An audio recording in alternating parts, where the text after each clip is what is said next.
미국이 언제까지 선진국일 줄 아느냐? 미국 내에 반성의 목소리가 나오고 있습니다. 미국 주지사의 보좌관이 한국 기업이 하나라도 철수하면 큰일 난다며 경고를 해왔던 것이 사실이 되고 있습니다. 이를 무시했던 정치인들이 큰 변을 당하는 일이 생겼는데요. 도대체 무슨 일인지 바로 알아보겠습니다. 채널 가입은 영상 제작에 큰 힘이 됩니다. 2025년 3월 어느 월요일 아침이었어요. 테네시 주지사실 복도를 걸으며 저는 평상시처럼 의료보험 개혁안 자료를 들고 있었습니다. 제 이름은 에밀리 카터 주지사 정책 보좌관이죠. 원래 제 전문 분야는 의료와 교육 정책이었거든요. 그런데 그날 아침 모든 것이 바뀌었습니다. 주지사실 문을 열고 들어서는 순간 분위기가 심상치 않다는 걸 직감했어요. 윌리엄 핸더슨 주지사가 평소와는 전혀 다른 표정으로 저를 바라보고 있었거든요. 그의 얼굴에는 급박함과 기대감이 뒤섞여 있었습니다. 에밀리, 자네가 필요해. 지금 당장 말이야. 그가 말했을 때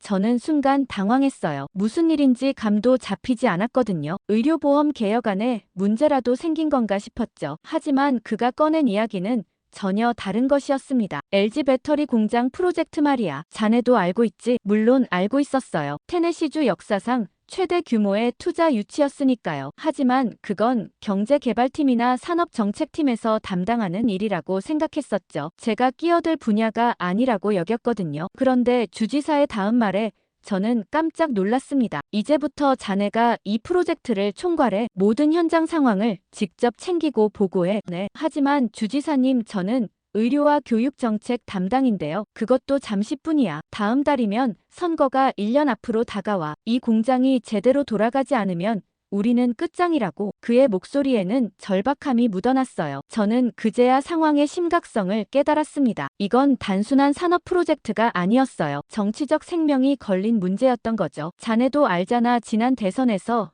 우리가 얼마나 간신히 이겼는지. 만약 이 공장에서 문제라도 생기면 야당에서 가만히 있을 것 같나? 핸더슨 주지사는 책상 위에 있던 신문을 펼쳐 보였어요. 일면에는 LG 배터리 공장 착공식 사진이 크게 실려 있었습니다. 그 옆에는 지역 일자리 창출 효과를 분석한 기사도 함께 있었죠. 이게 바로 우리의 성과야. 3만 개의 일자리, 120억 달러의 투자. 하지만 실제로는 어떤지 아나? 저는 고개를 저었어요. 현장 상황에 대해서는 정말 아는 것이 없었거든요. 주지사가 한숨을 쉬며 말했습니다. 솔직히 말하자면 나도 잘 몰라. 경제개발팀에서는 매번 좋다는 말만 하거든. 하지만 내 경험상 너무 좋다는 보고만 올라올 때가 가장 위험해. 그래서 자네가 필요한 거야. 자네의 그 날카로운 눈으로 현장을 직접 보고 와. 저는 갑작스러운 업무 변경에 당황스러웠지만 거절할 수는 없었어요. 주지사의 신뢰를 받고 있다는 것도 영광이었고 무엇보다 정말 중요한 일이라는 게 느껴졌거든요. 알겠습니다. 언제부터 시작하면 될까요? 지금 당장. 오늘 오후에 공장 현장으로 가. 그리고 매주 직접 보고해. 어떤 작은 문제라도 놓치지 말고 말이야. 그렇게 제 인생에서 가장 격동적이고 파란만장한 몇 달이 시작되었습니다. 그날 오후 저는 처음으로 클락스빌에 위치한 LG 배터리 공장으로 향했어요. 차를 몰고 가면서도 계속 생각이 났습니다. 과연 제가 이런 큰 프로젝트를 감당할 수 있을까? 의료와 교육, 정책만 다뤄온 제가 거대한 제조업 현장을 이해할 수 있을까? 하지만 걱정도 잠시. 공장 부지에 도착했을 때 저는 입이 벌어질 수밖에 없었어요. 축구장 수십 개를 합친 것보다도 더 큰 부지 위에 거대한 건물들이 들어서 있었거든요. 마치 미래 도시의 한 장면을 보는 것 같았습니다. 이곳에서 정말 3만 명이 일하게 되는 건가? 그리고 이 모든 것이 우리 테네시의 미래를 좌우하는 건가? 그 순간 저는 깨달았어요. 이건 정말 장난이 아니구나. 이곳의 성공과 실패가 수많은 사람들의 삶을, 그리고 제 정치적 미래까지도 결정하게 될 거라는 사실을 말이죠. 공장 정문에서 저를 맞이한 것은 데이비드 오원 공장장이었어요. 50대 중반쯤 되어 보이는 그는 전형적인 미국 중서부 출신 제조업 베테랑 같았습니다. 굵은 손과 검게 그을린 피부, 그리고 무엇보다 진정성이 묻어나는 눈빛이 인상적이었어요. 에밀리 카터 보좌관님이시죠? 주지사실에서 오신다고 연락받았습니다. 환영합니다. 그의 악수는 단단했고 따뜻했어요. 정치인들의 그 계산적인 악수와는 전혀 달랐거든요. 저는 순간 안도감을 느꼈습니다. 적어도 이 사람은 진짜구나 싶었어요. 공장 내부로 들어서자 정말 압도적인 광경이 펼쳐졌습니다. 수백 대의 로봇 팔들이 거대한 오케스트라처럼 일사불란하게 움직이고 있었어요. 윙윙거리는 기계음과 함께 배터리 셀들이 끝없이 생산되고 있었죠. 이곳이 정말 가동 중인 공장이구나. 책상에서만 보던 숫자들이 실제로는 이런 거대한 현실이었구나. 그런데 제가 가장 놀란 것은 따로 있었어요. 파란색 작업복을 입은 한국인 기술자들과 미국인 직원들이 완전히 자연스럽게 함께 일하고 있다는 점이었습니다. 언어가 통하지 않는데도 손짓 발짓으로 소통하며 문제를 해결해 나가는 모습이 정말 인상적이었어요. 저기 보시는 분이 정지훈 부사장입니다. 데이브가 한 젊은 한국인을 가리키며 말했어요. 그는 30대 중반쯤 되어 보였는데 작업복 차림에도 불구하고 왠지 모를 지적인 분위기가 풍겼습니다. 무엇보다 그의 눈빛에서 강한 열정과 책임감을 느낄 수 있었어요. 지훈 씨, 잠깐 인사드릴까요? 데이브가 부르자 정지훈 부사장이 다가왔습니다. 그의 얼굴에는 기름때가 묻어 있었어요. 아, 안녕하세요. 주지사실에서 오셨다고 들었습니다. 그의 영어는 약간 어눌했지만 진심이 담겨 있었어요. 저는 순간 이상한 감정을 느꼈습니다. 이 사람이 정말 우리 테네시의 미래를 책임지고 있는 건가? 겉보기에는 그저 평범한 엔지니어 같았는데 말이죠. 어떤 일을 하고 계신가요? 제가 물었을 때 그의 얼굴이 밝아졌어요. 지금 사모라인에서 센서 오류가 발생했는데 원인을 찾고 있습니다. 독일 본사에 문의했지만 답변이 늦어서 직접 해결해야 할 것 같아요. 그는 마치 아이처럼 신이 나서 기술적인 설명을 늘어놨어요. 물론 저는 절반도 이해할 수 없었지만 그의 열정만큼은 확실히 느낄 수 있었습니다. 이 사람은 진짜구나. 정치적 계산이나 이해관계 같은 건 전혀 모르는 순수한 기술자구나. 그날 오후 저는 공장 이곳저곳을 둘러보며 놀라운 사실들을 발견했어요. 한국인 기술자들은 밤늦게까지 남아서 문제를 해결하고 있었고 미국인 직원들은 그런 그들에게서 배우려고 적극적으로 노력하고 있었습니다. 언어는 통하지 않았지만 뭔가 특별한 팀워크가 형성되어 있었어요. 에밀리 씨, 어떻게 보세요? 데이브가 물었을 때 저는 솔직하게 대답했습니다. 놀랍네요. 정말 예상과는 완전히 달라요. 정치권에서는 항상 숫자로만 이야기하잖아요. 몇 개의 일자리와 얼마의 투자액 그리고 몇 퍼센트의 경제 효과. 하지만 여기서는 진짜 사람들이 진짜로 일하고 있네요. 데이브가 웃으며 고개를 끄덕였어요. 맞습니다. 저도 처음에는 그저 또 하나의 프로젝트인 줄 알았어요. 하지만 지훈이와 그의 팀을 만나고 나서 생각이 완전히 바뀌었죠. 이건 단순한 비즈니스가 아니에요. 진짜 파트너십이거든요. 그날 저녁 숙소로 돌아가는 길에 저는 계속 생각했어요. 주지사실에서 보는 관점과 현장에서 느끼는 현실이 이렇게 다를 수가 있구나. 정치인들은 항상 선거와 여론만 신경 쓰는데 정작 현장에서는 이런 진짜 이야기들이 벌어지고 있었던 거죠. 그런데 이상한 일이 하나 있었어요. 공장을 나오면서 주차장에서 검은색 세단 몇 대를 봤거든요. 번호판도 없고 선팅도 짙게 되어 있어서 뭔가 심상치 않다는 느낌이 들었습니다. 하지만 그때는 그냥 중요한 손님이라도 온 건가 싶어서 대수롭지 않게 넘어갔어요. 지금 생각해보면 그게 앞으로 벌어질 끔찍한 일의 전조였을지도 모르겠네요. 그 후 몇 주 동안 저는 정기적으로 공장을 방문했어요. 갈 때마다 새로운 것들을 발견했습니다. 한국인 기술자들이 미국인 직원들에게 김치를 나눠주는 모습, 미국인들이 서툰 한국어로 인사를 건네는 장면, 그리고 무엇보다 함께 문제를 해결해 나가는 진정한 팀워크를 보며 감동받았죠. 하지만 주지사실로 돌아올 때마다 느끼는 온도차는 점점 더 커져갔어요. 워싱턴에서 날아오는 소식들이 하루가 다르게 심상치 않았거든요. 에밀리, 이 기사 봤나? 어느 날 아침 핸더슨 주지사가 신문을 들고 저를 불렀어요. 일면에는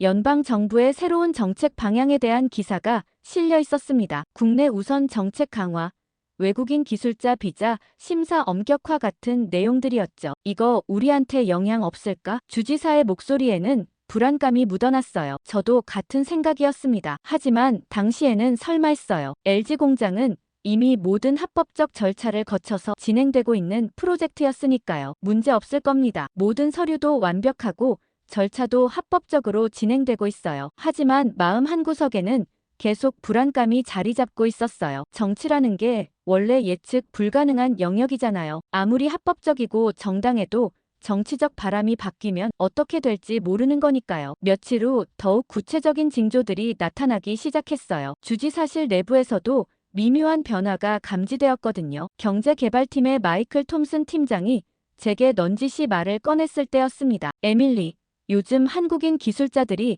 너무 앞에 나서는 것 같지 않나? 뭔 소리예요? 그들이 앞에 나서는 게 아니라 실제로 핵심 업무를 담당하고 있는 거잖아요. 그렇긴 하지만 정치적으로는 좀 그래. 유권자들이 보기에는 외국인들이 우리 일자리를 차지하고 있는 것처럼 보일 수도 있어. 저는 그 말에 기가 막혔어요. 실제 현장에서는 한국인 기술자들과 미국인 직원들이 완벽한 파트너십을 이루고 있는데 정치권에서는 여전히 제로섬 게임으로만 바라보고 있었던 거죠. 마이클, 현장에 가보셨어요? 실제로 어떻게 돌아가는지 아세요? 아니, 직접 갈 필요는 없지. 보고서만 봐도 충분히 알 수 있어. 중요한 건 유권자들의 인식이야. 그 순간 저는 깨달았어요. 이 사람들은 정말 현실을 모르는구나. 아니, 알려고 하지도 않는구나. 그들에게는 실제 성과나 파트너십보다 정치적 계산이 훨씬 중요했던 거죠. 주말에 집에서 뉴스를 보던 중 더욱 충격적인 소식을 접했어요. 워싱턴의 한 유력 의원이 외국인 기술자 규제 강화 법안을 발의했다는 내용이었습니다. 법안의 핵심은 특정 기술 분야에서 일하는 외국인 기술자들에 대한 심사를 대폭 강화한다는 것이었어요. 이건 분명히 우리 공장에도 영향을 미칠 거야. 저는 즉시 관련 자료들을 찾아봤어요. 법안의 세부 내용을 살펴보니 정말 심각했습니다. 배터리 기술이 국가 안보와 직결된 핵심 기술로 분류되어 있었고 해당 분야 외국인 기술자들에 대한 새로운 심사 기준이 만들어질 예정이었거든요. 월요일 아침 주지사실에 출근하자마자 저는 핸더슨 주지사에게 이 소식을 전했어요. 그의 얼굴이 순간 굳어졌습니다. 이거 정말 문제가 될 수 있겠는데? 네, 저도 그렇게 생각해요. 워싱턴 쪽에 미리 대응해야 할 것 같습니다. 하지만 주지사의 반응은 예상과 달랐어요. 일단은 조용히 지켜보자. 괜히 먼저 나서서 주목받을 필요는 없어. 저는 그 말에 당황했어요. 이미 문제의 조짐이 명확하게 보이는데 왜 가만히 있자는 건지 이해할 수 없었거든요. 하지만 주지사님, 미리 대비하는 게 좋지 않을까요? 에밀리,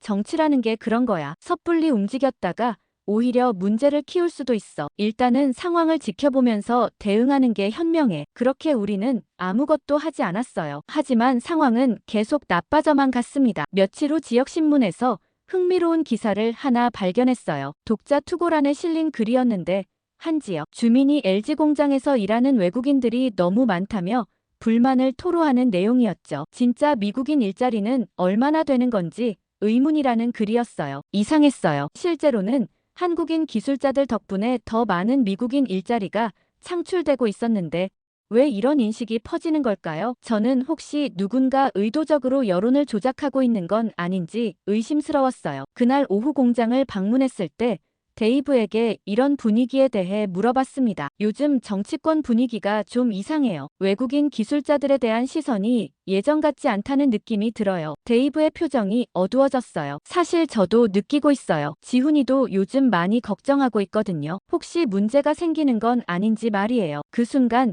저는 가슴이 내려앉는 것을 느꼈습니다. 정치권의 변화가 이미 현장에까지 영향을 미치고 있었던 거예요. 그리고 저는 그 변화의 한복판에 서 있으면서도 아무것도 할 수 없는 무력한 관찰자에 불과했던 거죠. 4월 15일 화요일, 평범한 점심시간이었어요. 저는 공장 관리동에 있는 작은 회의실에서 데이브와 함께 월간 생산 보고서를 검토하고 있었습니다. 숫자들은 모든 면에서 목표치를 상회하고 있었어요. 생산량, 품질 지표, 안전 기록까지 완벽했죠. 정말 좋네요. 이 정도면 주지사님께서도 만족하실 거예요. 데이브가 미소를 지으며 말했어요. 솔직히 처음에는 걱정이 많았는데 지훈이와 그의 팀 덕분에 예상보다 훨씬 잘 되고 있어요. 그런데 그 순간이었어요. 갑자기 창밖으로 이상한 움직임이 포착됐습니다. 먼지를 일으키며 공장 정문을 향해 달려오는 검은색 SUV 차량들이 보였거든요. 번호판도 없고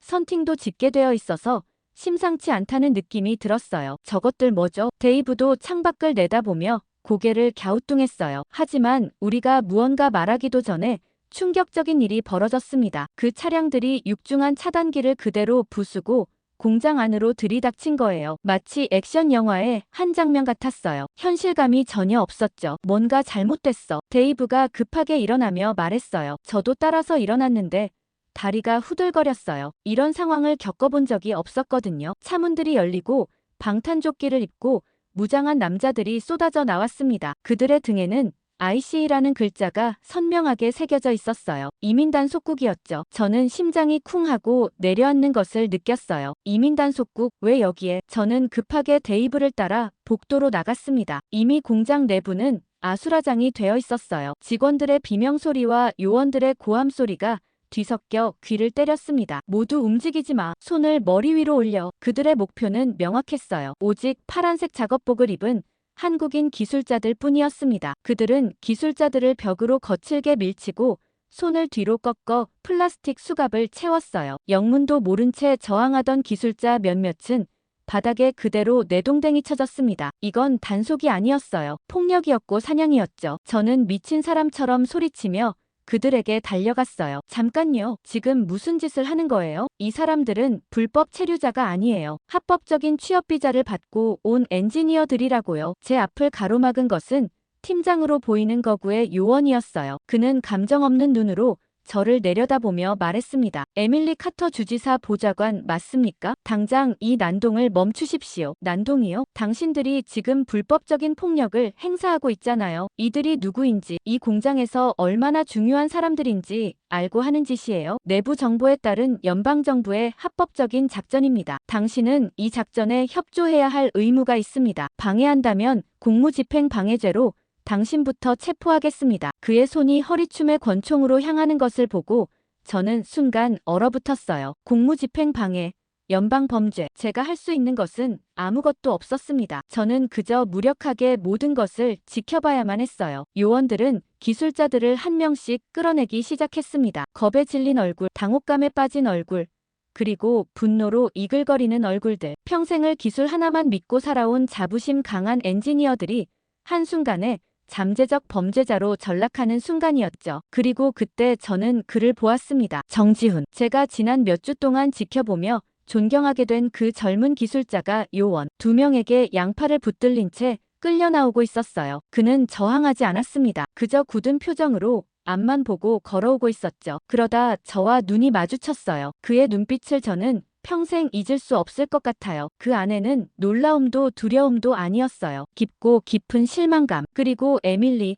대체 어떻게 이런 일이 일어날 수 있냐고 묻는 듯한 배신감마저 서려 있었죠. 저는 저도 모르게 그에게로 한 발짝 다가섰습니다. 지훈 씨. 하지만 요원 하나가 제 앞을 가로막고는 제 가슴을 강하게 밀었어요. 저는 그대로 뒤로 넘어져 차가운 공장 바닥에 주저앉고 말았습니다. 그 순간에도 제 시선은 오직 끌려나가는 지훈의 뒷모습에 고정되어 있었죠. 그가 공장 밖으로 사라질 때까지 얼마나 시간이 흘렀을까요? 요란했던 소음들이 모두 사라지고 공장에는 지독한 침묵만이 남았습니다. 저는 마치 영혼이라도 빠져나간 사람처럼 한참을 그 자리에 멍하니 앉아 있었어요. 저 멀리서 들려오는 몇몇 미국인 직원들의 흐느끼는 소리가 이 모든 것이 끔찍한 현실임을 알려주고 있었죠. 천천히 몸을 일으켰습니다. 한국인 기술자들이 사라진 생산 라인은 마치 심장이 멈춰버린 거인처럼 모든 움직임을 멈춘 상태였어요. 조금 전까지만 해도 거대한 오케스트라처럼 울려 퍼지던 기계음은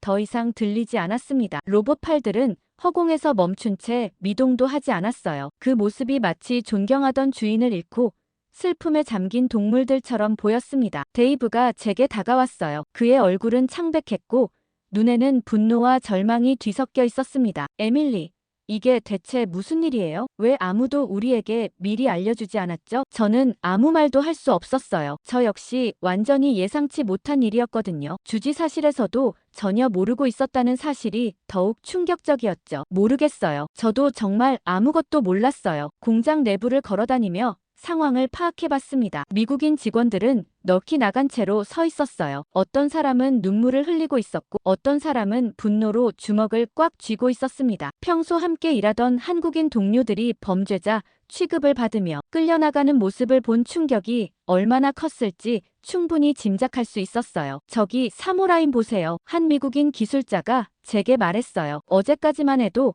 김 엔지니어가 그 센서 문제를 해결하려고 밤새 고생했는데 이제 어떡하죠? 아무도 저 기계를 제대로 다룰 줄 모르는데요. 저는 그제야 사태의 심각성을 깨달았어요. 한국인 기술자들이 단순히 일손이 아니었다는 것을, 그들은 이 공장의 두뇌이자 심장이었다는 것을 말이죠. 그들 없이는 이 모든 첨단 장비들이 그저 값비싼 고철 덩어리에 불과했던 거예요. 급하게 휴대폰을 꺼내 주지사실에 전화를 걸었습니다. 주지사님께 즉시 연결해주세요. 응급 상황이에요. 몇 번의 신호음 후에 핸더슨 주지사의 목소리가 들려왔어요. 하지만 그의 반응은 예상과 전혀 달랐습니다. 에밀리, 진정해. 나도 방금 연락받았어. 이미 파악하고 있다고. 파악하고 계신다고요? 그럼 왜 미리 막지 않으셨어요? 이 사람들은 모두 합법적인 비자를 가지고 있다고요. 에밀리, 이건 연방정부의 일이야. 우리가 개입할 수 있는 문제가 아니라고. 지금은 조용히 상황을 지켜보는 게 최선이야. 조용히 지켜보라고요? 지금 공장이 완전히 멈춰섰는데요. 이것들 없이는 하루도 제대로 돌아갈 수 없어요. 그건 일시적인 문제일 거야. 곧 해결될 테니까 너무 걱정하지 마. 저는 그 말에 기가 막혔어요. 일시적인 문제라니. 현장에서 벌어지고 있는 참상을 전혀 이해하지 못하고 있었던 거죠. 주지사님, 직접 오셔서 보시면 안 될까요? 지금 상황이 얼마나 심각한지 직접 확인하시고. 안 돼. 지금 내가 나서면 정치적으로 문제가 될 수 있어. 일단은 기다려보자. 곧 해결될 거야. 전화가 끊어진 후 저는 한참 동안 멍하니 서 있었어요. 정치적으로 문제가 된다고. 결국 그들에게는 선거와 정치적 계산이 사람들의 살보다 더 중요했던 거죠. 데이브가 제게 다가왔어요. 주지사님은 뭐라고 하세요? 조용히 기다리라고 하네요. 곧 해결될 거라고. 데이브의 얼굴이 일그러졌어요. 해결될 거라고요? 지금 우리 생산라인 3개가 완전히 멈춰 섰는데요. 내일부터 납기 일정에 차질이 생기기 시작할 텐데 말이에요. 저는 아무 대답도 할 수 없었어요. 현장의 절박한 현실과 정치권의 안일한 인식 사이의 괴리가 이렇게 클 줄은 몰랐거든요. 오후 내내 저는 공장을 돌아다니며 피해 상황을 파악했어요. 생각보다 훨씬 심각했습니다. 연행된 30여 명의 한국인 기술자들은 각 분야의 핵심 인력들이었어요. 배터리 셀 제조, 품질 관리, 장비 유지 보수, 소프트웨어 관리까지 모든 핵심 기술 분야에 공백이 생긴 거죠. 내일부터 어떻게 하죠? 한 미국인 팀장이 절망적인 목소리로 물었어요. 저희는 기본적인 운영은 할 수 있지만 문제가 생기면 해결할 수가 없어요. 특히 소프트웨어 쪽은 완전히 손을 쓸 수 없고요. 저는 그때 깨달았어요. 이건 단순히 몇 명의 직원이 없어진 문제가 아니라는 것을. 이 공장의 핵심 기술과 노하우가 통째로 사라진 것이라는 걸 말이죠. 저녁 무렵 GM 본사에서 전화가 왔어요. 밥 맥킨 북미 총괄 사장이었습니다. 에밀리 씨, 상황이 어떤가요? 심각합니다. 핵심 기술자들이 모두 연행되면서 생산 라인이 완전히 마비됐어요. 일시적인 문제겠지만 빨리 대안을 찾아야겠군요. 혹시 독일이나 일본에서 기술자들을 급하게 파견받을 수 있을까요? 그 순간 저는 소름이 돋았어요. 이 사람도 마찬가지였구나. 사람을 부품처럼 생각하고 있었던 거예요. 그렇게 간단한 문제가 아니에요. 지금 연행된 분들은 이 공장을 설계하고 구축한 핵심 인력들이라고요. 단순히 다른 사람으로 대체할 수 있는 게 아니에요. 하지만 맥킨의 대답은 차가웠어요. 비즈니스에서는 대체 불가능한 사람이란 없어요. 방법을 찾아야죠. 일단 상황을 지켜보고 추가로 연락드리겠습니다. 그렇게 저는 철저히 혼자가 되었어요. 위로부터는 정치적 부담을 이유로 외면당했고 본사로부터는 냉정한 비즈니스 논리만 들었습니다. 하지만 현장에서는 실제 사람들이 절망하고 있었고 수개월간 쌓아온 모든 것이 하루아침에 무너져 내리고 있었어요. 그날 밤 저는 처음으로 깨달았습니다. 이제 정말로 제가 나서야 한다는 것을요. 다음 날 아침 저는 일찍 사무실에 나와서 모든 연락처를 뒤졌어요. 워싱턴의 상원의원실, 하원의원실, 상무부, 심지어 백악관 연락처까지 찾아냈습니다. 누군가는 이 상황의 심각성을 이해해줄 거라고 믿었거든요. 하지만 첫 번째 전화부터 절망적이었어요. 테네시 출신 존슨 상원의원 사무실에 전화를 걸었을 때였습니다. 안녕하세요. 테네시 주지사실 에밀리 카터 보좌관입니다. 어제 클락스빌 LG 공장에서 벌어진 일에 대해 의원님과 통화하고 싶은데요. 젊은 보좌관의 목소리가 들려왔어요. 네, 그 건에 대해서는 이미 파악하고 있습니다. 의원님께서는 지금 중요한 위원회 회의에 참석 중이시고요. 중요한 위원회 회의요? 지금 우리 주의 최대 투자 사업이 위기에 처했는데 그것보다 더 중요한 회의가 뭐가 있나요? 보좌관님, 진정하시고요. 이건 이민법 관련 사안이라 저희가 직접 개입하기는 어려운 상황입니다. 관련 부서에 문의는 해놓았으니까 결과를 기다려보시죠. 기다려보라고요? 지금 3만 명의 일자리가 걸린 공장이 멈춰 섰는데요. 죄송하지만 저희도 절차라는 게 있습니다. 더 이상 도움드릴 게 없네요. 전화는 그렇게 일방적으로 끊어졌어요. 저는 이를 악물고 다음 번호를 눌렀습니다. 하원의원실, 상무부, 노동부까지 전화를 돌렸지만 돌아오는 대답은 모두 비슷했어요. 연방정부 사안이라 개입하기 어렵다. 절차를 기다려보라. 일시적인 문제일 것이다. 그들에게는 모든 것이 그저 하나의 행정 업무에 불과했던 거예요. 오후가 되어서야 드디어 상무부의 존 해리스 차관과 통화할 수 있었어요. 하지만 그와의 대화는 제가 경험한 것 중 가장 충격적인 것이었습니다. 아, 테네시에서 연락 왔군요. LG 공장 건이죠. 그의 목소리는 나른하고 건성이었어요. 마치 귀찮아 죽겠다는 듯한 말투였죠. 네, 맞습니다. 지금 상황이 정말 심각합니다. 핵심 기술자들이 모두 연행되면서 공장이 완전히 마비됐어요. 당장 석방 조치를 취해 주셔야 합니다. 워워, 진정하세요. 카터 보좌관님, 당신은 현장 사람이라 그런지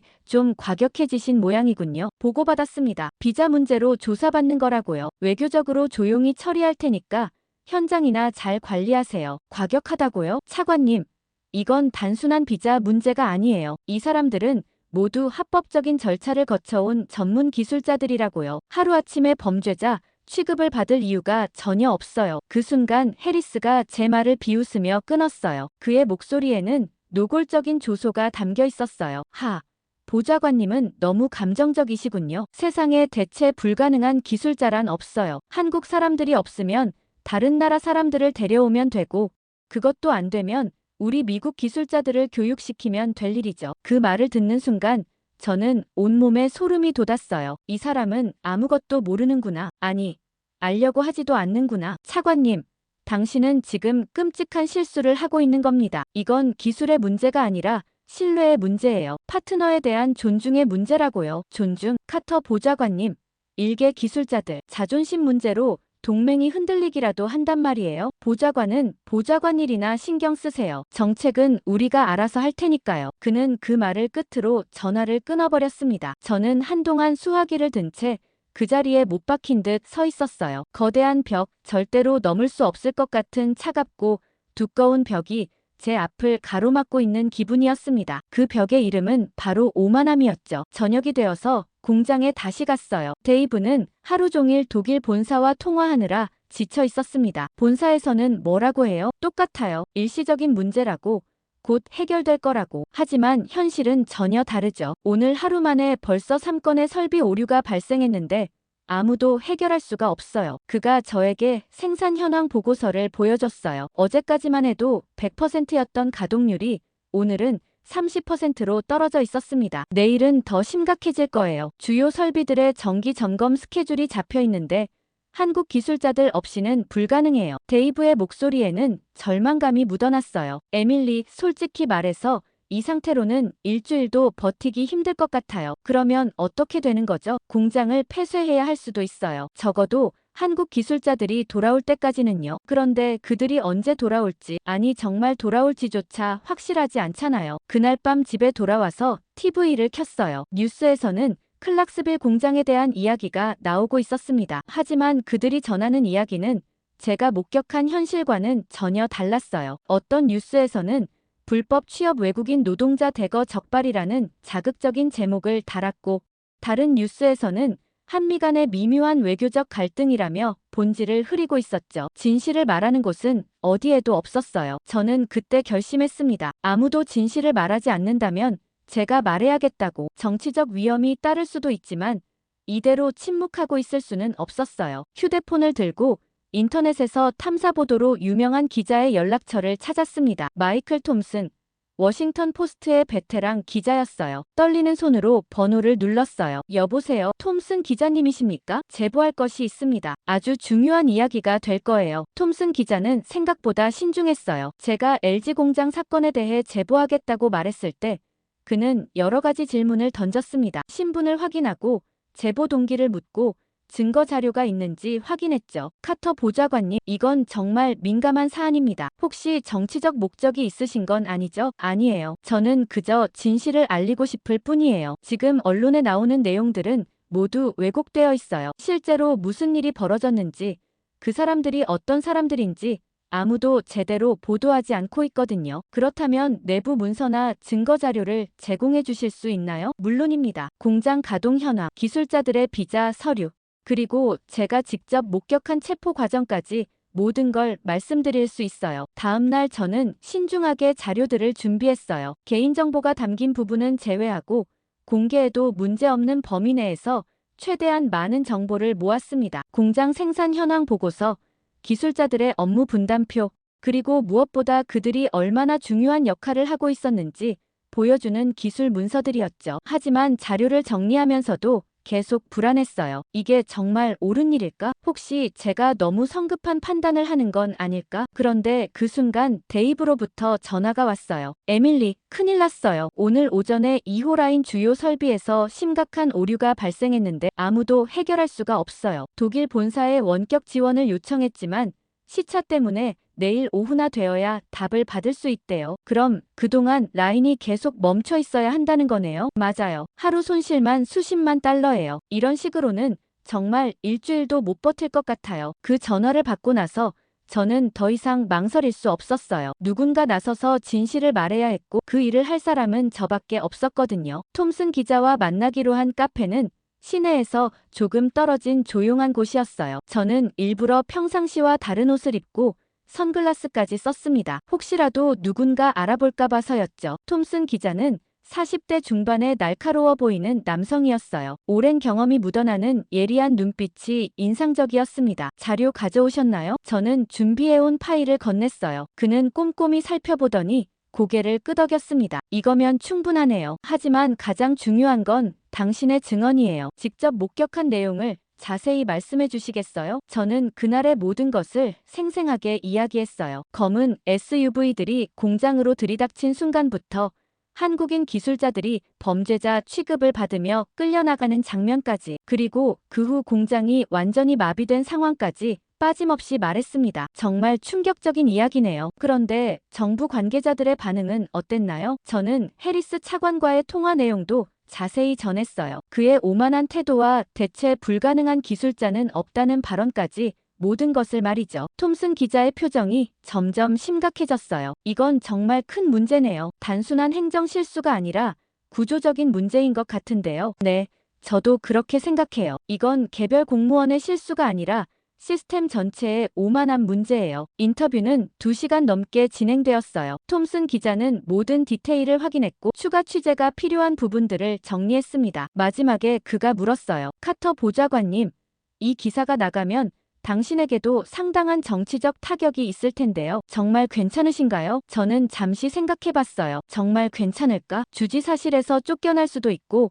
정치 생명이 끝날 수도 있었죠. 하지만 그보다 더 중요한 것이 있었어요. 괜찮아요. 누군가는 진실을 말해야 하니까요. 그리고 지금 고통받고 있는 사람들을 위해서라도 침묵할 수는 없어요. 기사는 3일 후에 나갔어요. 일면 톱 기사였습니다. 테네시 공장에서 무슨 일이 벌어졌나라는 제목으로 제가 제공한 모든 정보와 함께 상세한 현장 르포가 실렸죠. 반응은 폭발적이었어요. 몇 시간 만에 소셜미디어에서 화제가 되었고 다른 언론사들도 후속 보도를 시작했습니다. 하지만 예상했던 대로 역풍도 만만치 않았어요. 주지사실에서는 난리가 났고 일부 정치인들은 저를 배신자라고 비난했습니다. 그래도 저는 후회하지 않았어요. 적어도 이제 사람들이 진실을 알게 됐으니까요. 진짜 무슨 일이 벌어졌는지, 그리고 누가 잘못했는지를 말이죠. 며칠 후 더욱 놀라운 일이 벌어졌어요. 한국에서 정부 차원의 강력한 반응이 나온 거예요. 단순한 항의가 아니라 구체적인 조치들이었습니다. 투자 재검토,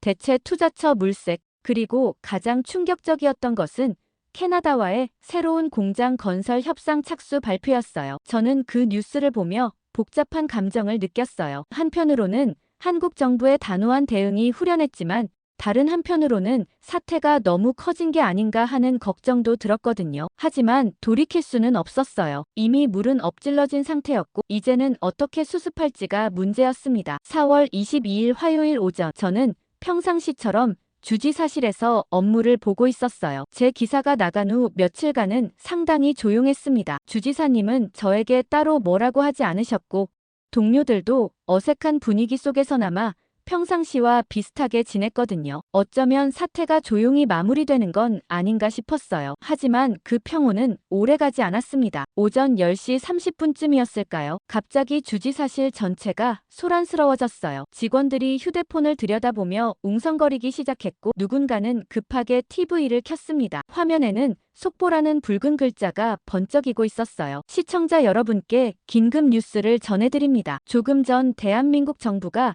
서울에서 긴급 기자회견을 열고 충격적인 발표를 했습니다. 미국 내 모든 신규 투자 사업을 전면 보류하고 기존 사업장에 대해서도 단계적 철수를 검토하겠다고 공식 선언했습니다. 저는 그 순간 숨이 막히는 것 같았어요. 철수, 전면 보류. 이건 제가 상상했던 것보다 훨씬 더 강력하고 단호한 조치였습니다. 앵커의 목소리는 계속 이어졌어요. 대한민국 정부는 최근 발생한 자국 기술자들에 대한 부당한 대우에 항의하며 이는 동맹국에 대한 신뢰를 근본적으로 훼손하는 행위라고 비판했습니다. 또한 미국을 대체할 새로운 투자처로 캐나다, 멕시코, 그리고 유럽의 폴란드 등을 언급하며 이들 국가와 구체적인 협상에 들어갈 것이라고 밝혔습니다. 사무실이 순식간에 패닉 상태가 되었어요. 모든 직원들이 자리에서 일어나 TV 주변으로 몰려들었고 여기저기서 탄식 소리가 터져 나왔습니다. 이게 정말 일어난 일인가요? 진짜 철수한다는 건가요? 핸더슨 주지사가 급하게 사무실에서 나와 직원들을 향해 소리쳤어요. 모두 자리로 돌아가. 지금 당장 긴급 대책회의를 소집한다. 하지만 아무도 쉽게 자리를 뜨지 못했어요. 뉴스 화면은 곧바로 뉴욕 증권거래소로 연결되었거든요. 제가 있던 조용한 주지사실과는 완전히 다른 세상이었죠. 수많은 사람들이 고함을 지르며 뛰어다녔고 전광판의 숫자들은 미친 듯이 빨간색으로 물들며 아래로 곤두박질 치고 있었습니다. 패닉, 말 그대로 패닉 상태입니다. 한국의 투자 철수 선언단 30분 만에 다우존스 지수가 800포인트 이상 폭락하고 있습니다. 특히 GM, 포드, 그리고 관련 반도체 기업들의 주가는 거의 수직으로 추락하고 있습니다. 현장에 나가 있던 기자가 흥분한 목소리로 외쳤어요. 스튜디오에 앉아있던 경제 전문가의 얼굴은 하얗게 질려 있었죠. 이건 단순한 주가 하락이 아닙니다. 미국이 수십 년간 쌓아올린 첨단 산업 공급망의 붕괴를 의미합니다. 당장 전기차 배터리 수급에 비상이 걸렸고 반도체, 인공지능 산업까지 그 여파가 미칠 겁니다. 이건 쓰나미입니다. 모든 것을 집어삼킬 거대한 경제 쓰나미가 시작된 겁니다. 저는 TV를 보며 복잡한 감정에 휩싸였어요. 한편으로는 한국 정부의 단호한 대응이 통쾌했지만 다른 한편으로는 사태가 이렇게까지 커질 줄은 몰랐거든요. 제가 던진 작은 돌멩이가 이런 거대한 파장을 일으킬 줄이야. 긴급 대책회의실에서 핸더슨 주지사의 목소리가 들려왔어요. 에밀리, 당장 여기로 와. 저는 떨리는 다리로 회의실로 향했습니다. 안에는 주요 참모들이 모두 모여 있었고 모든 시선이 저에게 집중되었어요. 그들의 눈빛에는 분노, 당황, 그리고 비난이 뒤섞여 있었습니다. 에밀리, 자네가 한 일의 결과가 이거야. 주지사의 목소리는 떨리고 있었어요. 자네가 기자에게 제보한 것 때문에 이런 일이 벌어진 거라고. 저는 당황했지만 주저앉을 수는 없었어요. 주지사님, 저는 단지 진실을 말한 것뿐이에요. 실제로 벌어진 일을 그대로 보도한 거라고요. 진실? 지금 우리 주 경제가 박살나고 있는데 진실이 뭐가 중요해? 경제개발팀의 마이클이 격분해서 소리쳤어요. 3만 개 일자리가 날아갈 판인데 그 일자리들을 위험에 빠뜨린 건 제가 아니에요. 한국인 기술자들을 범죄자 취급한 사람들 때문이라고요. 회의실 안이 순식간에 아수라장이 되었어요. 모든 사람들이 저를 향해 비난을 쏟아냈고 저는 홀로 그 모든 것을 감당해야 했습니다. 하지만 저는 굽히지 않았어요. 제가 한 일이 옳다고 믿었거든요. 그때 주지사의 휴대폰이 울렸어요. 발신자를 확인한 그의 얼굴이 더욱 굳어졌습니다. 백악관에서 온 전화였어요. 여보세요. 네, 알겠습니다. 즉시 대응하겠습니다. 전화를 끊은 후 주지사가 우리를 바라봤어요. 백악관에서 긴급 대책회의에 참석하라고 한다. 모든 주지사들이 화상회의로 연결될 예정이야. 그리고 에밀리, 자네는 당분간 모든 언론 접촉을 금지한다. 한마디도 하지 마. 하지만 주지사님, 한마디도 하지 말라고 했어. 지금 상황이 얼마나 심각한지 모르겠나. 그날 오후 내내 주지사실은 완전한 전쟁터가 되었어요. 연방정부, 본사, 언론사에서 쏟아지는 전화들을 받느라 모든 직원들이 동분서주했습니다. 저는 그 한가운데서 완전히 고립된 채로 있었어요. 동료들은 저를 피했고 아무도 저와 대화하려 하지 않았죠. 오후 6시 뉴스에서는 더욱 충격적인 소식이 전해졌어요. 한국 정부가 캐나다 온타리오주와 200억 달러 규모의 배터리 공장 건설에 대한 기본 합의서에 서명했다는 내용이었습니다. 그것도 단 하루 만의 말이에요. 이제 정말 돌이킬 수 없는 상황이 된 거구나. 저는 그날 밤 집에 돌아가면서 생각했어요. 제가 시작한 일이 이렇게 큰 파장을 일으킬 줄은 정말 몰랐습니다. 하지만 후회하지는 않았어요. 적어도 이제 세상이 진실을 알게 됐으니까요. 그리고 진정한 변화는 이제부터 시작될 거라고 믿었거든요. 다음 날 아침 출근길에 라디오에서 들려오는 소식들은 하나같이 암울했어요. 월스트리트는 이틀째 폭락세를 이어가고 있었고 테네시를 비롯한 여러 주에서는 긴급 경제대책회의가 소집되었다는 내용들이었습니다. 주지사실에 도착했을 때 분위기는 장례식장 같았어요. 모든 직원들이 침울한 표정으로 앉아 있었고 평소 같으면 들려야 할 활기찬 대화 소리는 전혀 들리지 않았죠. 저는 제자리에 조용히 앉아서 인터넷 뉴스를 확인했어요. 상황은 예상보다 훨씬 심각했습니다. 한국 정부의 투자 철수 발표 이후 다른 아시아 국가들까지 비슷한 움직임을 보이고 있다는 분석 기사들이 나오고 있었거든요. 에밀리, 주지사님이 부르신다. 비서가 차가운 목소리로 말했어요. 저는 무거운 발걸음으로 주지사 사무실로 향했습니다. 문을 열고 들어서자 핸더슨 주지사 혼자 창밖을 바라보고 서 있었어요. 그의 어깨는 평소보다 훨씬 축 처져 보였습니다. 앉게. 그가 돌아서며 말했을 때 그의 얼굴에는 지난 이틀간의 피로가 고스란히 드러나 있었어요. 에밀리, 솔직히 말하겠네. 지금 상황이 정말 심각해. 백악관에서는 연일 대책회의가 이어지고 있고 의회에서는 책임자 처벌을 요구하고 있어. 저는 아무 말 없이 듣고 있었어요. 그리고 몇 시간 전에 워싱턴에서 연락이 왔는데 존 해리스 차관이 직접 한국으로 가서 사태를 수습하겠다고 하더군. 해리스 차관이요? 저는 깜짝 놀랐어요. 그 오만한 남자가 직접 한국에 간다고요? 하지만 문제는 그가 혼자 가는 게 아니라는 거야. 한국 측에서 미국 측 대표단의 지역 관계자를 포함시켜달라고 요청했어. 그리고 그 지역 관계자가 바로 자네야. 네, 저요. 그가 책상 위에 서류를 저에게 건넸어요. 항공편 예약 확인서였습니다. 내일 오후 2시 인천국제공항 도착 예정이라고 되어 있었어요. 주지사님, 저는 이해가 안 돼요. 왜 하필 제가요? 한국 측에서 직접 요청했어. 정확히는 LG 측에서 말이야. 정지훈 부사장이 직접 에밀리 카터 보좌관과 대화하고 싶다고 했다더군. 정지훈 부사장이. 저는 가슴이 두근거리기 시작했어요. 그가 저를 기억하고 있었다니. 그리고 저와 대화하고 싶어 한다니. 하지만 동시에 불안감도 밀려왔어요. 과연 그가 저를 어떻게 바라보고 있을까요? 자네는 이번 사태의 핵심 증인이야. 실제로 현장에서 무슨 일이 벌어졌는지 직접 목격한 사람이고 또한 그 사실을 세상에 알린 사람이기도 하지. 한국 측에서는 자네의 증언을 듣고 싶어해. 하지만 주지사님, 해리스 차관과 함께 가는 건 좀 저도 마음에 들지 않아. 하지만 이건 연방정부 차원의 일이야. 우리가 거부할 수 있는 성격이 아니라고. 그리고 솔직히 말하면 자네가 가서 이 상황을 정리해야 할 의무도 있어. 자네가 시작한 일이니까. 그날 오후 저는 급하게 짐을 챙겼어요. 사실 뭘 가져가야 할지도 모르겠더군요. 이런 외교적 미션에 참여해본 경험이 전혀 없었거든요. 그런데 저녁에 예상치 못한 전화가 걸려왔어요. 존 해리스 차관이었습니다. 카터 보좌관, 내일 함께 출발하게 됐군요. 미리 말씀드리고 싶은 게 있어서 전화했습니다. 그의 목소리는 이전에 들었던 것보다 훨씬 신중하고 조심스러웠어요. 아마도 상황의 심각성을 뒤늦게 깨달은 모양이었죠. 뭔 말씀이신지요? 이번 협상은 정말 중요합니다. 자칫하면 한미 관계 전체가 흔들릴 수 있어요. 그러니까 개인적인 감정은 제쳐두고 국익을 우선으로 생각해 주시기 바랍니다. 국익이요? 차관님, 국익이라는 건 바로 신뢰관계에서 나오는 거 아닌가요? 파트너를 존중하지 않고서 어떻게 국익을 얘기할 수 있죠? 잠시 침묵이 흘렀어요. 그리고 해리스의 목소리가 다시 들려왔는데 이번에는 약간 위협적이었습니다. 카터 보좌관, 당신이 지금까지 한 일들은 충분히 주목받았습니다. 하지만 이제는 더 큰 그림을 봐야 할 때예요. 혹시 개인적인 의견을 너무 앞세우시면 모든 사람에게 도움이 되지 않을 겁니다. 더 큰 그림이요? 차관님이 말씀하시는 더 큰 그림이라는 게 혹시 진실을 덮고 넘어가자는 뜻인가요? 그는 한숨을 쉬었어요. 내일 비행기에서 자세히 얘기하죠. 지금은 그만하겠습니다. 전화가 끊어진 후 저는 한참 동안 생각에 잠겼어요. 해리스는 여전히 변하지 않았구나. 상황이 이렇게 심각해져도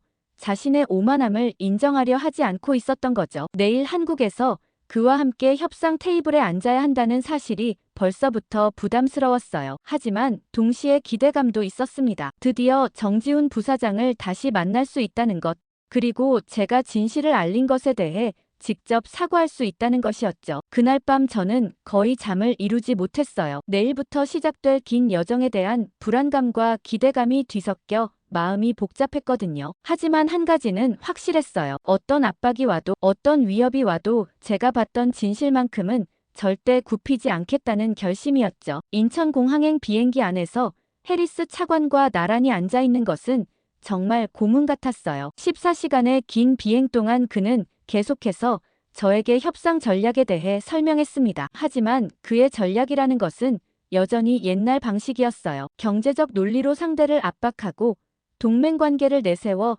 양보를 받아내겠다는 식이었죠. 카터 보좌관, 이해하시겠지만 이번 협상의 핵심은 한국 측의 감정을 달래는 거예요. 적당한 사과와 함께 경제적 혜택을 제시하면 될 겁니다. 그들도 결국은 실리를 택할 테니까요. 저는 그의 말을 들으며 답답함을 느꼈어요. 여전히 이해하지 못하고 있구나. 이건 경제적 계산의 문제가 아니라 존중과 신뢰의 문제라는 걸 말이죠. 차관님, 혹시 정지훈 부사장을 직접 만나보신 적 있으세요? 어떤 사람인지 아시나요? 아니요. 하지만 그게 중요한가요? 결국 비즈니스맨일 텐데 합리적인 제안을 하면 움직일 거예요. 저는 더 이상 말하고 싶지 않았어요. 어차피 그는 듣지 않을 테니까요. 대신 창밖을 바라보며 생각했습니다. 정지훈 부사장은 과연 저를 어떻게 생각하고 있을까? 분노하고 있을까? 아니면 이해해줄까? 인천공항에 도착했을 때 한국 언론들의 관심은 폭발적이었어요. 수십 명의 기자들이 카메라와 마이크를 들고 기다리고 있었습니다. 플래시가 터지는 가운데 저는 고개를 숙인 채 공항을 빠져나왔어요. 서울 시내 호텔에 도착한 후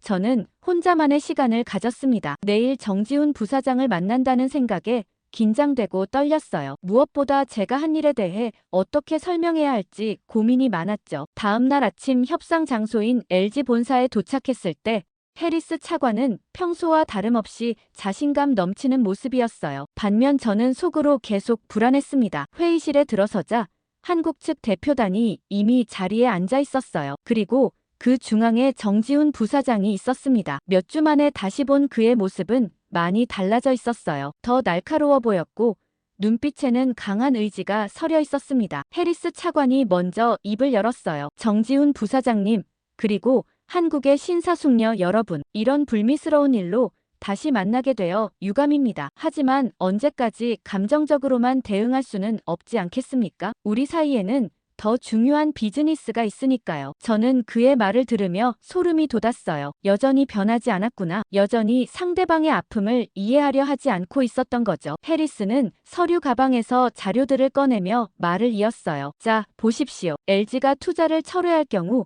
미국 시장에서 잃게 될 손실이 얼마인지 아십니까? 당신들의 경쟁사들이 얼마나 좋아할지 상상이 되십니까? 이건 당신들에게도 자해행위나 다름없습니다. 물론 우리 정부도 이번 일에 대한 유감은 표명합니다. 실무진의 과잉 대응이었어요. 관련자들은 엄중히 문책하도록 하죠. 그리고 앞으로 세금 감면이나 다른 행정적 혜택으로 보상하는 방안도 긍정적으로 검토하겠습니다. 그러니 이제 그만 이 어리석은 시위는 멈추고 공장을 다시 가동하는 게 어떻겠습니까? 저는 해리스의 말을 들으며 얼굴이 화끈거렸어요. 시위라니, 어리석다니, 이 사람은 정말 끝까지 이해하지 못하는구나. 그리고 드디어 정지훈 부사장이 입을 열었어요. 그의 목소리는 차분했지만 단호했습니다. 해리스 차관님, 저희가 원하는 것은 보상이 아닙니다. 우리가 잃은 것은 돈으로 계산할 수 있는 것이 아니기 때문입니다. 당신들은 우리에게서 자부심을 빼앗아갔고 동맹이라는 이름 아래 신뢰를 짓밟았습니다. 해리스가 당황하며 무언가 말하려 했지만 정지훈 부사장은 기회를 주지 않았어요. 차관님께서는 지금 비즈니스를 이야기하고 싶으신 모양이지만 미안하게도 저희는 그럴 상황이 아닙니다. 지금 저희가 가장 먼저 해야 할 일은 아직도 그날의 충격으로 고통받고 있는 우리 동료들의 상처를 치유하는 일이니까요. 진심 어린 사과와 반성 없이는 어떠한 대화도 어떠한 협상도 무의미합니다. 그 말을 끝으로 정지훈 부사장은 자리에서 일어섰어요. 더 이상 할 말이 없다는 듯이 뒤도 돌아보지 않고 회의실을 나가버렸습니다. 회의실에는 망연자실한 해리스와 미국 대표단만 남았어요. 그 순간 저는 결심했습니다. 더 이상 이런 식으로는 안 되겠다고. 차관님, 저는 개인 자격으로 정지훈 부사장님을 만나보겠습니다. 뭐라고? 카터 보좌관. 당신은 미국 대표단의 일원이야. 개인 자격이 무슨. 죄송하지만 이건 제가 결정할 일입니다. 저는 그날 오후 혼자서 정지훈 부사장에게 연락했어요. 개인적으로 만나서 이야기하고 싶다고, 공식적인 협상이 아닌 한 사람으로서 사과하고 싶다고 말했습니다. 그는 잠시 침묵하더니 저녁에 조용한 식당에서 만나자고 했어요. 그날 밤 저는 평생 가장 중요한 만남을 위해 준비했습니다. 이제 정말로 진심을 전할 때가 온 거예요. 그날 저녁 약속 장소는 서울 시내의 조용한 한정식 집이었어요. 전통적인 한옥을 개조한 곳으로 개별방이 있어서 조용히 대화하기에 좋은 곳이었습니다. 저는 일부러 30분 일찍 도착해서 그를 기다렸어요. 마음을 정리하고 싶었거든요. 잠시 후 문이 열리고 정지훈 부사장이 들어왔습니다. 평상복 차림의 그는 공장에서 봤을 때와는 또 다른 모습이었어요. 더 편안해 보였지만 동시에 더 진지해 보이기도 했습니다. 우리는 아무 말 없이 마주 앉았어요. 어색하고 무거운 침묵이 우리 사이를 흘렀습니다. 몇 주 전까지만 해도 자연스럽게 대화를 나누던 사이였는데 이제는 말 한마디 꺼내기가 어려웠어요. 몸은 좀 괜찮으세요? 먼저 침묵을 깬 것은 저였습니다. 제 목소리는 형편없이 떨리고 있었죠. 네, 괜찮습니다. 에밀리 씨는 여기까지 어쩐 일이세요? 그의 목소리는 정중했지만 어딘지 모르게 차가운 거리감이 느껴졌어요. 아마도 저를 미국 정부의 일원으로 보고 있는 것 같았습니다. 저는 더 이상 변명하거나 시간을 끌어서는 안 된다고 생각했어요. 자리에서 일어나 그의 앞에 서서 깊이 고개를 숙였습니다. 지훈 씨, 정말 미안합니다. 제 목소리에는 울음이 섞여 나오고 있었어요. 그날 공장에서 저는 아무것도 하지 못했어요. 당신과 동료분들이 그렇게 부당한 일을 당하고 있을 때 저는 그저 무력하게 지켜보기만 했어요. 정책 보좌관으로서 그리고 친구로서 저는 당신들을 지켜주지 못했습니다. 정말 죄송해요. 저는 고개를 들 수가 없었어요. 바닥으로 눈물이 뚝뚝 떨어졌습니다. 그 순간 제 마음속에 쌓여있던 모든 죄책감과 미안함이 터져 나오는 것 같았어요. 한참 동안 그는 아무 말이 없었어요. 그 침묵의 시간이 제게는 영원처럼 길게 느껴졌습니다. 이제 모든 것이 끝이라고 생각했어요. 그는 결코 저를 용서하지 않을 것이라고요. 그때 그의 나지막한 목소리가 들려왔습니다. 고개를 드세요, 에밀리 씨. 저는 천천히 고개를 들었어요. 그의 얼굴에는 더 이상 차가운 분노가 서려 있지 않았습니다. 대신 깊은 슬픔과 이해의 빛이 담겨 있었죠. 그건 에밀리 씨 잘못이 아니었어요. 우리 모두가 알고 있습니다. 당신이 우리를 위해 얼마나 노력했는지, 그리고 그들을 막기 위해 얼마나 애썼는지 우리는 모두 봤어요. 하지만 저는 결국 아무것도 바꾸지 못했어요. 아니에요. 당신은 바꿨습니다. 그는 자리에서 일어나 제게 다가왔어요. 그리고 제 어깨를 단단히 붙잡았습니다. 당신의 그 기사, 모든 사람이 읽었어요. 당신은 직장과 정치적 미래를 모두 걸고 우리를 위해 진실을 말해주었어요. 당신의 그 용기가 아니었다면 우리는 여전히 불법 취업자 취급을 받으며 오해받고 있었을 겁니다. 당신은 우리 모두의 명예를 지켜준 거예요. 그의 눈빛도 붉게 물들어 있었어요. 고마워요, 에밀리 씨. 정말 고마워요. 그 말을 듣는 순간 저는 참고 있던 모든 감정이 터져 나오며 아이처럼 엉엉 울고 말았어요. 죄책감, 미안함, 그리고 고마움. 그 모든 감정이 뒤섞여 눈물이 되어 흘러내렸습니다. 지훈 씨는 아무 말 없이 제가 진정될 때까지 묵묵히 기다려주었어요. 한참을 울고 난 후에야 우리는 다시 자리에 마주 앉을 수 있었습니다. 어색했던 공기는 사라지고 예전처럼 편안한 분위기가 우리 사이를 감쌌어요. 우리는 마치 오랜만에 만난 친구처럼 그동안 하지 못했던 이야기들을 나누기 시작했습니다. 캐나다로 정말 가실 거예요? 네. 이미 결정된 일이에요. 온타리오주에 새로운 공장을 짓기로 했어요. 하지만 개인적으로는 아쉬움이 많아요. 테네시에서의 시간들이 정말 소중했거든요. 저도 마찬가지예요. 그곳에서 보낸 시간들은 제 인생에서 가장 의미 있는 경험이었어요. 진짜 파트너십이 무엇인지 배웠거든요. 그가 잠시 망설이더니 말했어요. 에밀리 씨, 하나 물어봐도 될까요? 앞으로 어떻게 하실 건가요? 아마 정치적으로 어려운 상황이 될 텐데요. 솔직히 모르겠어요. 주지사실에서는 저를 문제 인물로 보고 있고 워싱턴에서도 곱게 보지 않을 거예요. 어쩌면 정치는 이제 끝일지도 모르죠. 하지만 후회하지는 않아요. 적어도 제가 옳다고 생각하는 일을 했으니까요. 그가 미소를 지었어요. 그건 정말 용감한 선택이었어요. 쉽지 않았을 텐데 말이에요. 그날 밤 우리는 정말 오랫동안 이야기했어요. 미래에 대한 이야기, 가족에 대한 이야기, 그리고 진정한 파트너십이 무엇인지에 대한 이야기까지요. 헤어질 때 그가 제게 작은 선물을 건넸어요. 한국 전통 매듭으로 만든 열쇠고리였습니다. 연결을 의미한다고 했어요. 비록 물리적으로는 떨어져 있지만 마음으로는 계속 연결되어 있다는 뜻이라고요. 저는 그 선물을 받으며 깨달았어요. 진정한 사과는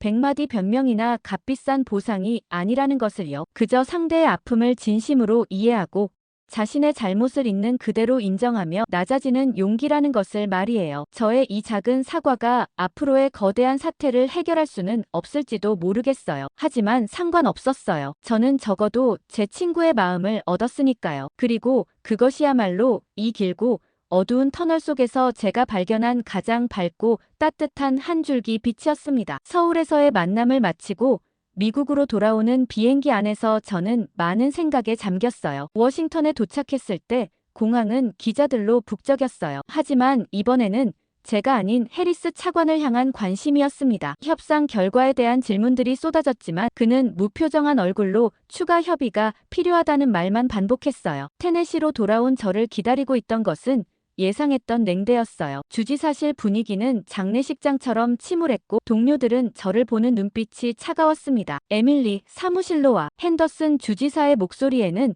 깊은 피로가 묻어 있었어요. 하지만 그 순간 예상치 못한 일이 벌어졌어요. 비서가 급하게 들어와서 TV를 켰습니다. 화면에는 백악관 브리핑룸이 나오고 있었고 대통령이 연단에 서 있었어요. 존경하는 국민 여러분, 그리고 동맹국인 대한민국의 국민 여러분, 오늘 저는 미국 대통령으로서 최근 우리 정부의 잘못된 조치로 인해 깊은 상처를 입으신 대한민국의 기술자들과 그 가족들, 그리고 모든 국민 여러분께 진심 어린 사과의 말씀을 드립니다. 저는 깜짝 놀라서 화면을 응시했어요. 대통령이 직접 사과한다고요? 우리는 위대한 동맹이자 파트너인 그들의 신뢰를 저버렸습니다. 그들의 헌신과 기술력을 존중하지 않았고 그들의 자부심에 씻을 수 없는 상처를 입혔습니다. 이는 그 어떤 이유로도 변명할 수 없는 우리 행정부의 과오입니다. 저는 이 자리를 빌려 이 모든 사태의 책임자인 존 해리스 상무부 차관을 즉각 경질하고 다시는 이와 같은 불행한 일이 발생하지 않도록 모든 제도적 장치를 재검토할 것을 약속드립니다. 대통령은 잠시 말을 멈추고 카메라를 정면으로 응시하며 말을 이었어요. 특히 저는 이번 사태 속에서 자신의 모든 것을 걸고 진실을 외쳤던 한 미국인의 용기에 깊은 경의를 표합니다. 테네시 주지사 보좌관 에밀리 카터 씨, 그의 양심적인 목소리가 아니었다면 우리는 어쩌면 우리의 오만함을 끝까지 깨닫지 못했을지도 모릅니다. 그는 진정한 애국자입니다. 우리는 그에게 큰 빚을 졌습니다. 그 순간 제 눈으로 뜨거운 눈물이 흘러내리는 것을 느꼈어요. 억울함도 분노도 아니었습니다. 그저 깊고 깊은 안도감에서 비롯된 눈물이었죠. 저의 외롭고 긴 싸움이 결코 헛되지 않았다는 것을 확인받는 순간이었어요. 핸더슨 주지사가 저를 바라보며 말했어요. 에밀리, 사표는 다시 생각해보게. 자네는 이제 영웅이야. 그날 저녁 저는 공장이 한눈에 내려다 보이는 언덕에 혼자 서 있었어요. 노을빛에 물든 공장의 모습은 정말 아름다웠습니다. 그리고 무엇보다 그 안에서 함께 일하는 사람들의 모습이 가장 아름다웠어요. 저는 그때 깨달았습니다. 진정한 파트너십이 무엇인지, 그리고 존중이 얼마나 강력한 힘인지를 말이에요. 정치적 계산이나 경제적 이익보다 중요한 것은 서로를 인간으로서 존중하는 마음이었습니다. 그리고 그런 존중 위에서만 진정한 동맹이 가능하다는 것을요. 몇 달 후 저는 주지사실을 떠났어요. 하지만 정치를 완전히 포기한 것은 아니었습니다. 대신 시민사회에서 진정한 국제협력과 상호 존중을 위한 일을 시작했죠. 그리고 가끔씩 클락스빌 공장을 방문할 때마다 저는 확신했어요. 우리가 만들어낸 이 작은 변화가 언젠가는 더 큰 변화의 씨앗이 될 거라고 말이에요.